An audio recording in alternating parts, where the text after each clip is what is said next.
कासगंज के प्रभु पार्क में कुश्ती दंगल प्रतियोगिता का आयोजन किया जा रहा है।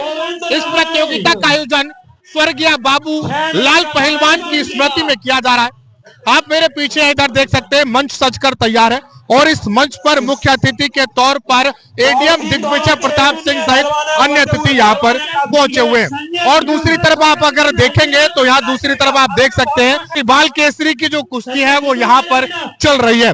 दो पहलवान हैं जिसमें धर्मेंद्र सियारपुर और गोविंद पहलवान नदरे के बीच में ये जोरदार शानदार कुश्ती यहाँ पर चल रही है। दोनों ही पहलवान लगातार जोर आजमाइश यहाँ पर करते हुए नजर आ रहे हैं।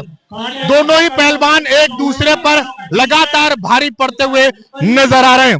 आपको बता दें, इस प्रतियोगिता का आयोजन स्वर्गीय श्री बाबूलाल की पुण्य स्मृति में आयोजित किया जा रहा है। इसका आयोजन जिला कुश्ती संघ और सूरज प्रसाद डागा विद्यालय के पूर्व छात्रों के द्वारा जो है यहाँ पर किया जा रहा है।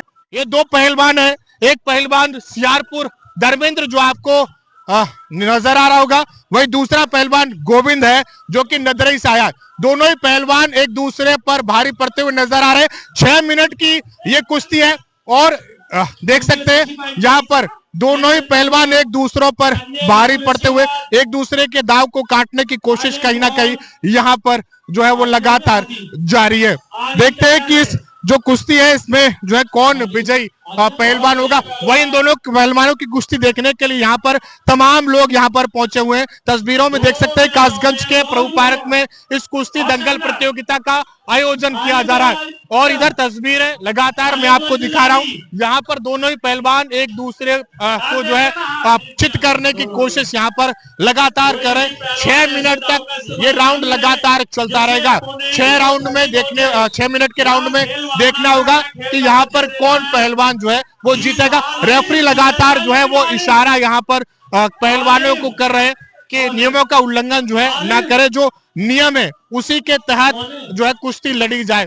और सबसे बड़ी बात यह कि इन कुश्ती का आयोजन करवाने में जिला कुश्ती संघ के जो अध्यक्ष है ब्रजेश पहलवान, उनका साफ तौर पर बहुत सहयोग रहता है। उन्हीं के सहयोग से लगातार जिला कुश्ती संघ कासगंज में प्रतिभाओं को उभारने का जो है वो काम कर रहा है। 3 मिनट का समय शेष बचा हुआ है। दोनों ही पहलवान एक दूसरे पर भारी पड़ते हुए नजर आ रहे हैं। दोनों ही पहलवान एक दूसरे को चित करने के लिए लगातार दाव आजमाइश करते हुए नजर आ रहे हैं, एक दूसरे पर भारी पड़ते हुए नजर आ रहे हैं। और देखने वाली बात होगी कि इस कुश्ती में कौन विजयी होता है। एक दूसरे को आजमाने की कोशिश और कहीं ना कहीं दाव लगाने की कोशिश की जा रही है कि कैसे अपना दाव लगाया जाए और अपना दाव लगाकर दूसरे पहलवान को जो है वो चित किया जा सके। रेफरी दोनों को समझा रहे हैं कि नियमों का उल्लंघन यहाँ पर ना किया जाए, चूंकि अगर नियमों का उल्लंघन कहीं ना कहीं किया जाता है तो ये खेल भावना के तहत ठीक नहीं होता है। लगातार रेफरी चेतावनी भी देते हैं जहाँ खेल भावनाओं का उल्लंघन होते हैं। और आप देखते हैं कि 6 मिनट की इस कुश्ती में निर्णय किसके पक्ष में जाएगा। दोनों ही पहलवान एक दूसरे पर भारी पड़ते हुए नजर आ रहे हैं।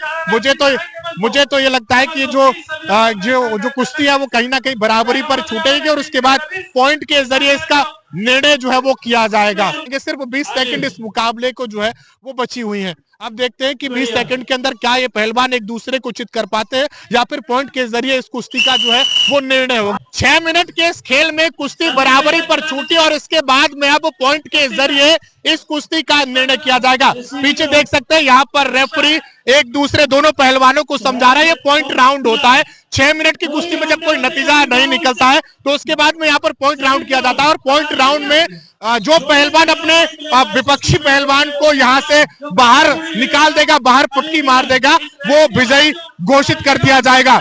लगातार वहां पर समझाया जा रहा है कि जो पहलवान इस रिंग से बाहर जो लाल घेरा है उस लाल घेरे से बाहर निकाल देगा वही जो है यहाँ पर विजेता घोषित किया जाएगा। धर्मेंद्र सियारपुर को यहाँ पर विजेता घोषित जो है वो किया गया है। चूंकि 6 मिनट की ये कुश्ती थी और 6 मिनट की कुश्ती में कोई भी निर्णय नहीं लगा। उसके बाद में पॉइंट राउंड हुआ और पॉइंट राउंड होने के बाद में धर्मेंद्र सियारपुर को विजेता घोषित कर दिया गया है। कैमरा पर्सन विश्वासी के साथ मैं भारद्वाज, देखते रहिए हमारा कासगंज।